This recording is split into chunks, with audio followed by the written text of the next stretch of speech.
All right, Sachi, Swan Lake.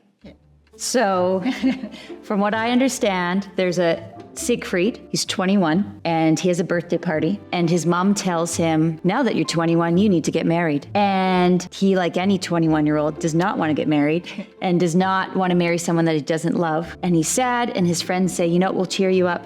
Let's go hunting. It's very Yukon. And then he goes hunting, he sees swans, he goes to shoot a swan, and the swan turns into a woman. And then a bunch of the swans turn into women. He's like, oh, what is this?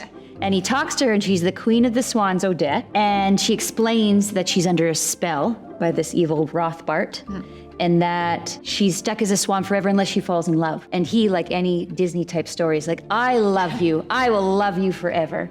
And Rothbart hears this, and so he tricks Siegfried into thinking that his daughter at the next party, they have a lot of parties, that she's the actual Odette. And so then at the end, he goes back to the pond and he's no longer able to save her. And so the ending that everybody loves is she jumps off the jagged rocks and he follows her. And then the section that we're showing is the part where Siegfried is going hunting and he meets the swan and he lowers his bow because she's beautiful and she is a woman. And that also includes the 4 signet. Like if anybody knows ballet, they would know that scene. So when it first came out, 1877, and the critics didn't like it. It was a failure.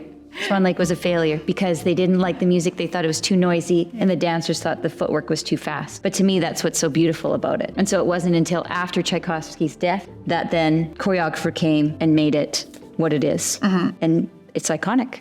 We have lots of mimes. I think one of the longest mimes that we have in ballet in Swan Lake, this scene.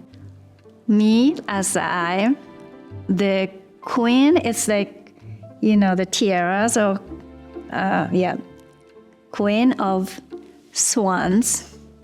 And please, it's like at the end, it comes at the end. But kill is crossing arms in front so that kill and no, and then please. We just practiced this week. The dancers are holding and on one leg in a classical pose for 2 minutes. Oh, wow. And then they were shaking and they were lying down on the floor and, oh no, I cannot stand. But I told them, in the real show, they are standing 5 minutes in the same position and they cannot even blink. On one leg, turned out. That's like one of the hardest things in Swan Lake, which audience might not notice.